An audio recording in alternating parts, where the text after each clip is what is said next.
오늘이 4월 3일 제주 4.3 사건의 날입니다. 우리가 제주 4.3에 대해서 우리 공화당 분명한 입장이 오늘 제가 페이북에 올리고 오늘 보도자료도 나갔습니다만은 광복 해방이 심각한 혼란기에 대한민국 건국을 막으려고 했던 김일성 혹은 박헌영의 남로당 일당들이 주축이 돼서 건국 방해를 위한 그러한 폭동을 일으킨 겁니다. 좌파들은 이것을 제주 양민들의 폭동이다 하는데 그렇지 않습니다.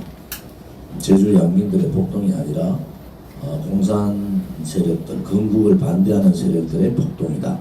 이것은 분명히 우리가 역사적으로 선을 그어야 된다. 지금까지 이렇게 4.3 문제를 걸고 왔던 것은 이러한 폭동 주동자들이 추념 4.3의 희생자로 같이 추념하는 데 대해서 반대하는 입장이 분명하다. 4.3이 왜 그렇게 중요한가? 대한민국의 건국과 맞물려 있고 그들이 그 혼란기에 남로당과 김일성 세력들에 의한 그러한 일부 그런 공산사회주의자들의 폭동이다. 그것을 제주 양민들의 폭동으로 이렇게 얘기하는 것은 제주도민에 대한 모욕이다 이렇게 얘기합니다. 문대탄 우리 법률 상임 고문님이 이 문제에 대해서 워낙 잘 아시고 우리 공화당의 정리도 4.3에 대한 정리도 그렇게 정리를 합니다. 또 억울하게 희생되신 분들이 많습니다. 그런 양쪽에 있어서 희생도 있습니다만 아무튼 억울하게 희생된 희생자분들에 대해서 충분한 국가가 거기에 대한 대책을 세워야 되고 그 부분에 대해서는 제주도민들이 잘 알고 계십니다. 그래서 그런 부분하고 폭동의 주동자들하고는 분리를 해야 된다.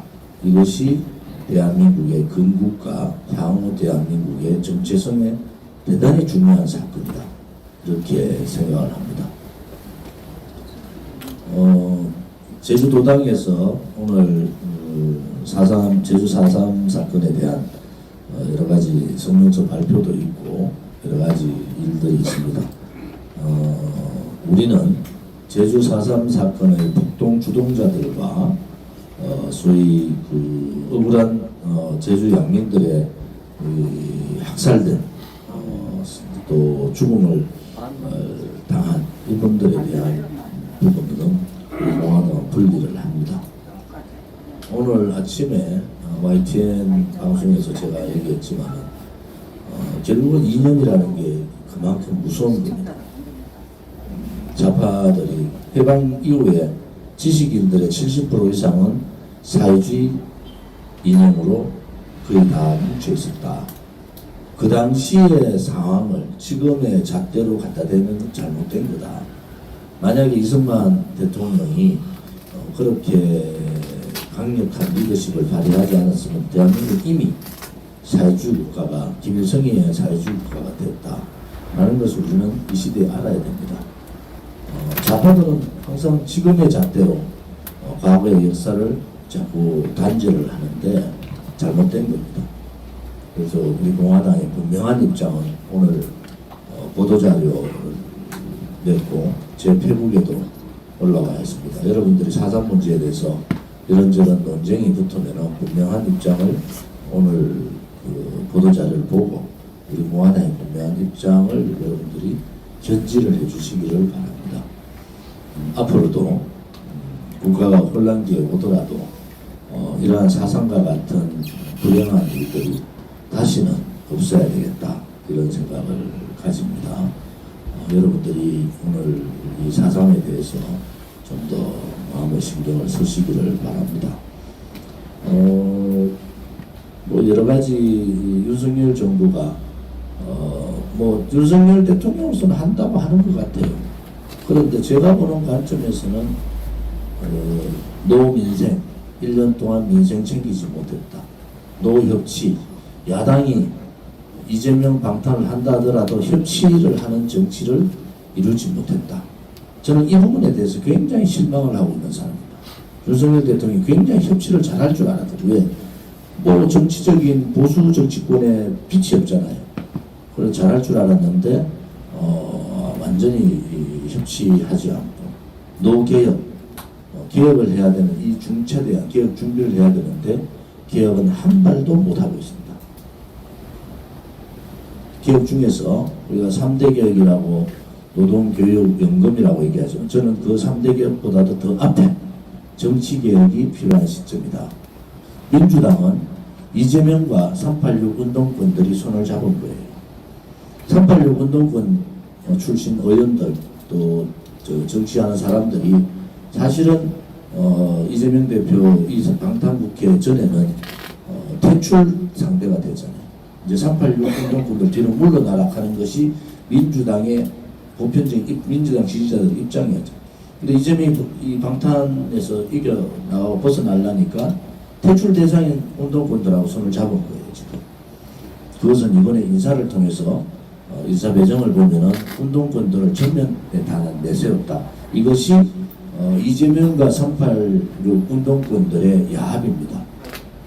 386 운동권이 30년을 지금 운동권 그거를 우려먹고 있는데 이러한 야합에 대해서 국민들이 제대로 인식을 하셔야 된다. 그 다음에 국민의힘은 너무 오만하다. 소위 장제원이 실세라는 거 다 알고 청와대 그때 용산 대통령실에 이 장제원 소위 추천 인사들에 대한 1차 정리 작업을 했음에도 불구하고 지금의 하는 행태는 국민을 너무 무시한다. 권력을 가지시면 안 되는 자들이 권력을 가져서 권력의 무게를 이겨나가지 못하고 있다. 그런 의미로 봐서는 국민의힘이 이 다음 총선에서 굉장히 전망이 저는 어둡다 이렇게 보는 거예요. 대통령 지지율이 30% 박스에 갇혀버린 입장에서 국민들의 선택은 무능무책임한 국민의힘과 부패한 더불어민주당에 대한 심판을 어떻게 할 거냐. 이러한 중앙정치의 양당의 폐해가 청주시의원, 시의회도 그렇게 가고 있다. 21대 21 이렇게 시의회 구성이 더불어민주당과 국민의힘이 반반하다가 더불어민주당 시의원 한 분이 돌아가셔서 21대 20이 된 거예요.